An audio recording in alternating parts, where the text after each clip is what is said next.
Oh, I don't pick up the phone, but I've been all alone now, it's way past midnight.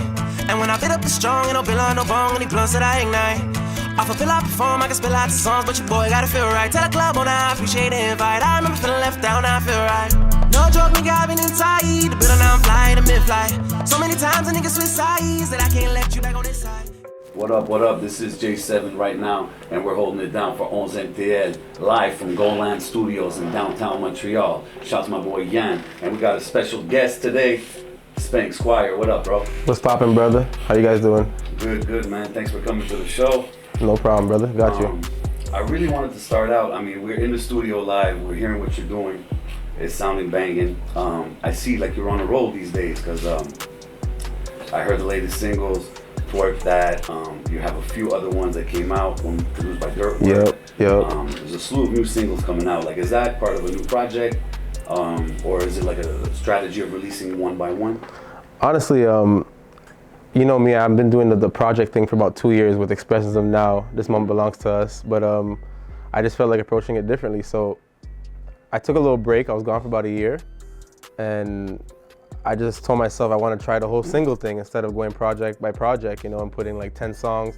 I just felt like music was being wasted. Like certain people were sleeping on certain songs, and let's say I had like 9 songs, I think 3 or 4 would get the right attention and the rest would just kind of go MIA. So yeah, I'm just doing a single thing for now, and I'll definitely drop a project in the next couple months, but that's not what I'm aiming for right now. I noticed that because I saw like you released the first one in 2017, the second one in 2018. I was kind of expecting the third. The third one this year, yeah. And I see just a single strategy, so that's why I was wondering that. Yeah.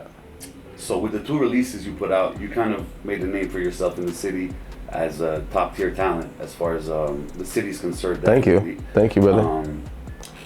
But you know, today in 2019, it's a lot about the vibes, you know what I mean? And I know you take pride in your lyricism because I can tell just by listening to Of course, bro, of course. So like, how do you maintain the vibes but without sacrificing the lyricism? That's where I'm kind of like exploring right now. I'm trying to sing / be melodic and still say some shit. So like, and if you break my music down, the last couple releases, if you actually listen to it, you can see that it's still thought of. It's, even though it seems simple, no, it's broken. If you break it down, it's, you know, it has some depth to it. So absolutely, but that's why I was wondering, is this something that you think about, or of course I have to. No, me, bro, the whole time I'm writing, I'm trying to think of like, okay, this line can't just be this line. It has to say something. I have to play with people's heads. I gotta have wordplay, some sort of meta, something, you know. That's just, so yeah. Definitely, and like you said, I mean, I did notice the evolution from the first one to now, what I'm hearing. And is that something, like you said, it's something that comes naturally, but you do think of the lyricism, but like, does the music you listen to influence of course the music that you make? Yeah, that's another thing too. I feel like the past year I've opened myself up to so much new genres, or not new genres, just new music period, new artists. I started taking more female music, more R&B, you know, like rather than just listen to rap all the time, more, like I said, more melodic shit. I started listening to like a lot of old Drake's music from way back, just to like get in tune with that singing thing. And then I listen to a lot of Travis Scott too, so I can also play around and have like some turned up but still melodic and fun music, you know. Or I'll even go left field, listen to Summer Walker, and then start listening to Kalani, and then start listening, and I'll go back to Drake, but then I'll go back to Lil Wayne. Like I'll listen to some old little, you know, I'm all over the place, bro. That's so dope. like, So yeah. So more music you listen to, it opens your horizon. Of course. I was actually gonna ask you, like, my next question is, what's in Speng Squire's playlist? Like, yeah. People out there that's wondering, like, something they might not expect. Brent Faiyaz. Brent Faiyaz. Yeah, Brent Faiyaz. Some that people wouldn't expect. I mean, I guess Summer Walker was another good example. The typical ones would be like Lil Uzi, for sure. I listen to Lil Uzi. I listen to Drizzy all the time. I listen to Shy Glizzy. Then I listen to like some Toronto. I listen to Pressa. Then I listen. You know what I mean? Like I said, I'm all over the place, bro. My playlist is whacked out. That's really cool. Yeah. So when I first heard about you a couple years ago, was through Dirtwork. I mean, I saw him pushing your stuff. I saw him giving you like the official cosign. Yeah, shout out to Dirtwork. Shout out to Dirtwork. Shout out to Dirtwork, of course. How did that relation come about, and what role does he play really in your career? So how that started was I kind of had like a down point in my career, and I can't even say I had a career at the time. I just was lost as far as like what to do with music. I felt like I was dropping a 1-2 video here. It wasn't going forward. So I'd heard about him, and I bumped into him at a show, like an old show I did, I think, at the Belmont. Yeah, I bumped into him, and he told me like, yo, if ever you wanna like work, holla at me. But I never like, I kind of disregarded him a little bit. Like at the time, I didn't know him. I'm like, hey, who's this guy? And fast forward, eventually I needed help. I didn't know where to go, and I thought of him. So I hit him up on Instagram. I said, yo, like, you think we can just get that link up? Like you said, let's fucking get that session in. He's like, yeah, pull up to the crib. And that literally was, that was the beginning of it, bro. We started making, simple as that. And then we started making music from that, literally that night. And from there on, we just developed the chemistry and we started working. And he's always been like a big brother, I'd say, before the music thing. And nowadays, we're not working together as much as we did. Okay. He's busy, I'm busy. But that's forever the fam, so we're always gonna work on music in the future regardless. No doubt, yeah. No doubt. That's cool. Yeah. I also noticed from your social media, even in videos, I see you got like pretty heavy cosigns. Like, I mean, I see Cardi, I think I see Cardinal in one of your videos. That's my guy. Seven Thomas showing love. That's Wonder. Yeah. You know what I'm saying? Like, that's these are the big fam. names in the game. Yeah. And for somebody so early in your career, I feel like it's nice to get those cosigns. Like, it's a blessing. It's a blessing, bro. Like, before I even started making music, I used to listen to Boy Wonder's, all of Drake's older shit was Boy Wonder this, Boy Wonder that, even Eminem from I'm Not That Afraid, I'm Not Afraid. Bro, I've been listening to Wonder forever. So for me to actually be a friend of his or someone that he can say what's up to and just hail me up, and that's amazing to me, bro. And like Cardi's big bro. Like, I still don't even realize I'm in a room. When I'm in the room with these guys, I'm like, wow, we're actually chilling. Like, you know, we're cool and talking. I mean, yeah, it's sick. But it's cool that you recognize that that's kind of like, you know, for people that have been like, I don't know how many years in the game, but it hasn't been a decade or whatever. Yeah, it's sick. It's quick. It's quick. It's really cool to have those guys that you can run music by them and stuff like that. Of course, bro. Like, these are guys I can literally, if I have to DM them and be like, yo, take this in for me, let me know what you think. I can get a second opinion, you know, like, yeah. Shout out to them. Yeah, shout out to them for real. Also, I heard through the grapevine that you started getting into music a little bit later, like in your teens. Like, you didn't grow up kind of as a music fanatic. As no, bro. No, bro. Heroes and stuff like that. Dog. I was playing soccer and I was addicted to sports and I just wanted to play soccer all the time. And then it went from soccer to basketball, and I just was focused on that, not music. You know, did I listen to music here and then? Yeah. For sure, obviously, my mother would listen to music in the house or blah, blah, blah. But growing up, that wasn't my thing. It only maybe like 15 years old, I started getting interested in Lil Wayne. That's my first rap that I listened to, you know? Like, that's what started, like Lil Wayne, the Carter 3, bro. That's how late, you know, the Carter 3. Then obviously that bounced to Drake. Then from Drake to J. Cole's, and the J. Cole's to the Kendricks. And that's when I kind of got into listening to music a little bit more. So I was. What made it happen? Like, is there anything that made it? I guess just life, bro. I was growing up. I was a teenager. Obviously, you know, when you're a teen, like, you need some sort of escape, I guess. I don't want to call it that, but you know, you need something to go to. And that's when I first started smoking, and you know how that goes. And I started going out, and so yeah, I started listening to rap music. But then I started writing, bro. One day I just said, yo, let me try to impress myself. Like, let me try to write something and be like, oh, that shit's sick.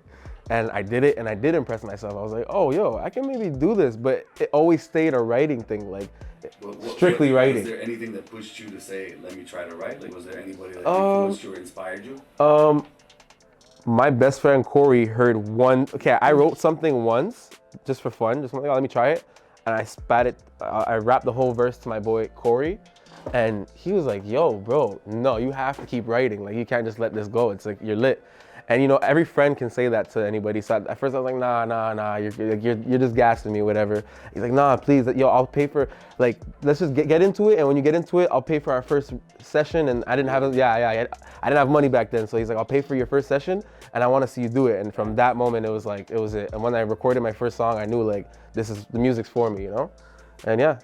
Shouts out to Corey for that one. Yeah, facts. Shout out to Corey. That's a major shout out for that one. Yeah. Was there, so there wasn't any artist that pushed you besides, like, you just saying, I'm gonna do it, and then Not really. My favorite rapper of all time, mine, personal, is Lil Wayne. He always, like, when I heard his verses, bro, I was like, nah, this shit's crazy. The bars, like, the everything, bro. Like clever ass shit, and that impressed me so much. I think I could say he's the one that really made me be like, nah, I gotta try this shit out. I gotta try it, you know? Okay. So yeah. And do you feel like in Montreal we have enough talent to be, I would say, the second city out of Canada to kind of make? Of course, bro. Worldwide level? I feel like we're already like, people don't see it yet or might not understand it yet, but I think we're almost there. I think we're closer than it seems, you know? What do you think kind of prevented it so far? Bro, I guess the cliche answer is like the language barrier, like the fact that we're in a French city, I guess, and then there's the English rappers and you got the French rappers. Maybe for now it's about the French rappers because we're a majority French city, logically, but I don't know if that's the reason, bro. I feel like there's more, it's more. English artists, I know, that's the thing. I don't know why we've never emerged or like, you know, went beyond. It's tough to figure out. Like, you know, it's kind of like the never-ending question. Urban scene. Yeah. Speaking of which, now we're in 2019. It's like the golden age, I guess, of hip hop, especially in Quebec, especially for French rap. Yep. It's the first time that we see artists filling up venues. You know, it's something that we hadn't seen, and now we see people do it kind of on the regular. Yeah. At that point. Yeah, it's sick. Sick. I don't personally get why English artists aren't at that level of filling up those venues. Do you think it's a language barrier? Fuck. Like we said before the interview, bro, it's weird because I was just talking to my boy and he's like, bro, the French rappers fill up, like you said, they fill up venues, and then the English rappers, I mean, some of them can, but it's not as vast, it's not as poppin' right now. But like you said, if an artist comes to the Bell Center, or forget the Bell Center, even just goes to Olympia, and if they're English, it'll still sell out. So it means that they're still obviously listening to the English music. It's not necessarily the language. It must be, I don't know, bro. It's tough to figure out, but there's something. Like, for example, if I was to ask you, is there something that you're trying to do, or you would, a strategy that you would try to approach to get the French market to know Speng Squire more? I guess start working with them more. You know what I mean? That's the obvious thing to do, right? Just like. And is there any artists like from the francophone side that you know of or listen to or anything like that? Obviously, there's the guys like Enema. There's DOA. There's a bit of K bands. You know what I mean? Like those are the obvious guys that I'd work with. You know, but other than that, personally, I don't even listen to French. Like at home, I don't listen to French rap. Almost never. I've had a couple phases in my life through my teen years where I was like, hey, I fell on some French shit. I was like, this is fire. And I'm perfectly bilingual. I went to French school my whole life. Okay. You know, so it's not like I don't understand. I perfectly understand. It's just that, I just grew up on English music and I'm stuck with that. So I guess I'd have to venture into it, bro. Like look into it more, start taking it in more, and do my homework. I mean, especially now that it's really popping off in Quebec, and it's kind of impressive to see. It's that time, man. Yeah, definitely. So now for the people who don't know you, tell them about you, like where you grew up, your background, your nationality, and how the name came about. Okay. It's a unique name. Okay, so I guess I'll start with the name because that's like the oldest thing. So my dad is Jamaican and my mother's white Canadian. Okay, my mom's born in Ontario, so she's English. My dad's born in Jamaica. Growing up, since I was a baby, him and all his boys would call me Speng. You know what I mean? They'd always say Speng. I'm not even sure exactly what it means, bro, but that's exactly what they were calling me. And then my dad got deported when I was 2. So from then on, all his boys would see me in the streets, and growing up till today, would see me and be like, yo, Speng, like all his Jamaicans, yo, Speng, why go on Speng? Like, and I never even used that as a nickname until the music came along, and I'm like, yo, what should I call myself, you know? And I'm like, I guess I'll go with Speng, and my real last name is Squire. Okay. So it's 2 S's, like, I guess it's kind of cool. It's different, but yeah, and so yeah, like I said, I'm half white, I'm half black, bro. I grew up in LaSalle, Montreal, little West Side hood. That comes out of LaSalle. Yeah, bro, that's a fact. And yeah, I'm born and raised there, I'm still there. And that's it, brother. So, with the latest tracks you've been releasing, you know, and obviously doing my research, making a lot of people discover your music, the main thing I hear is he's from Montreal. Like, people don't even, they don't connect it, you know what I mean? And that, when they say that, I know it's a compliment. Of course, it sounds like, 100%. Yo, he sounds like he's from the States. He sounds Of course, like he of should course. be on the charts right now. I get that a lot. Is there anything in your strategy or in your plans to kind of infiltrate that market? Because I mean, the quality's there. Bro, you know what, man? Like, to be completely honest with you, I just need help with these the questions you're asking me are things I actually need help with. So like marketing, learning how to reach more people further, different countries. I'm getting there. Right now everything's organic. I'm just doing it like organically and letting it happen by itself. But yeah, I know I got to get to that point. Yeah, of course. You got to have some online marketing. I do. I know that. Definitely, because the stuff is quality, and like when you hear that, it's like yes, we need somebody to pop off out of the city. Bro, it's coming.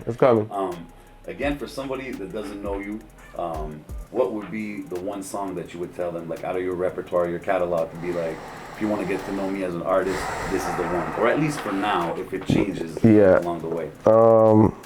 You're just talking like music that I've released, that people can actually go and listen to right now. Go listen to. That's tough. I mean, I've changed so much as far as like my artistry, but I guess I'd say Left Out is a big one of that came out like from my heart, you know. That song is I went off on that one. I guess so Left Out, or maybe if you want to go look at my old shit, maybe like Wake Up.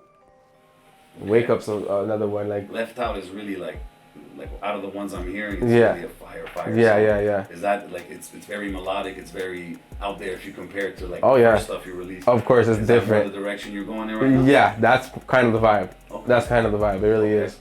And I see you in Montreal, like the people I see you around mostly, from what I've seen, is OGs, you know, guys like Dirtwork, guys like Magnum, guys. Facts. But and when we listen to your music, there isn't too many features. It's a lot by myself, of you solo, which is cool, which I appreciate. But is there any artists from the city that you work with that we might not know about, or people that you support in the scene? Yo, bro, that's probably one of my main problems is I'm so like, I just want to do me all the time. Yeah. I'm like a control freak with my music, so I just want to be on the hook, be on the verses, and do everything top to bottom. Okay.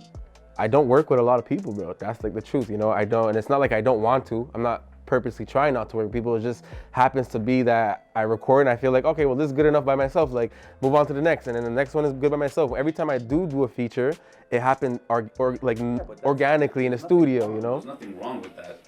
But is there other artists from the city that you like? That I work with right now I support all the guys, man, from Mike Shab to K Goon to Husser to shout out to all the French guys. I'm not gonna name that kind of. There's a huge list of them. So just some people that people might not know you're affiliated with, or you know, or you fuck with. You know. Actually, those guys are the main guys, and I want to just slide this in here right now. My cousin right there, he goes by Xanda. That's who I've been working with nonstop. We've been like in the studio, one-on-one, just me and him. He's producing. He's my producer right now. He's my he's producing everything. So, and you guys I'm about to drop some heat in the next couple weeks. So all produced by him. Yeah. All right. There you go. I see you do a lot of dope shows in and out of the city. A lot of cool opening acts and stuff like that. Yep. Is there any one of those shows that like sticks in your mind that like, oh, that was the best one? Travis Scott, Ottawa. Travis Scott in Ottawa, bro. This was damn. So I was working with Lunas. You know Lunas? Yeah. You ever heard of Lunas before? Okay, Lunas is lit. Okay, he's from Montreal too. He's a friend of Travis's. He's worked with Travis in the past. Lunas worked with Kanye in the past on Blood on the Leaves. Is that what it is? Yeah. And he opened for Travis, and then Lunas said, "Yo, want to perform a song or our song?" Because me and Lunas had a song at the time too. I think this was 2 years ago. About 2 years ago, and bro, the crowd was crazy. It was in a bunker. Is it a bunker? Those airplane garages? Is that hangars? I call it a bunker, a hangar. Okay, bro, it was huge. I think there was about 2,000 to 3,000 or 4,000 people. It was insane. You know Travis, how he does. You know, that was probably one of the craziest live shows I've ever done. Oh, yeah, that's really dope. Yeah. What's your favorite thing about performing live? The crowd. Like, I love, like, you know, the thing is, not many people know of me. So there spitting my rhymes and singing along with me like they know my words. Yeah. But I can tell like they're amazed. They're like, whoa. They hear the bars or they hear just a song period and they get lit with me, and that's what I do it for. That's who I do it for. So, bro, I love that shit. That's dope. I love it. That's dope. So, I know you didn't grow up like maybe looking up to artists or whatever, but if you could pick like one venue, one event where you could perform, and it could be like from the. Do you mean in the world? In the world? Where would it be? Where would it be for Speng Squire? Is SNL the right thing I'm looking for? Like when J. Cole performed this, is it SNL? No, it's not on SNL. Yeah, but is that it? Where I think Kodak performed Calling My Spirit. I think J. Cole, anyways, man, I can't remember what show it is. There's a specific show. I just can't remember the name. It would be like one of those shows where they bring out an artist and he performs. Sometimes it's like they'll perform some new shit, some unreleased music, and you know, like it's live on it. But I'm saying, like, if you could pick a place, it would be, let's say, on SNL. Probably. On one of these late shows. Yeah, one of these late shows. Yeah, like fact. Yeah. I think that's something I can see myself doing, and I've envisioned it in the past a lot. That's dope. Yeah. So today, you know, in this day and age, short attention spans, streaming services, like you said about releasing one song at a time. Yeah. It feels like the hardest thing to do is to get the listener's attention, to actually take the time to listen to your stuff. Mm-hmm. For the people who don't know you, what separates you from the rest, or why should they take the time to check your stuff out? Damn, bro. I feel like I have real content. Okay. And when I say real content, I just mean like, if you listen to my music, even though I'm not talking about politics or talking about spirituality or whatever, the writing is very, very strong. You know what I mean? And yeah, like that's where I really have pride in, you know, is my writing.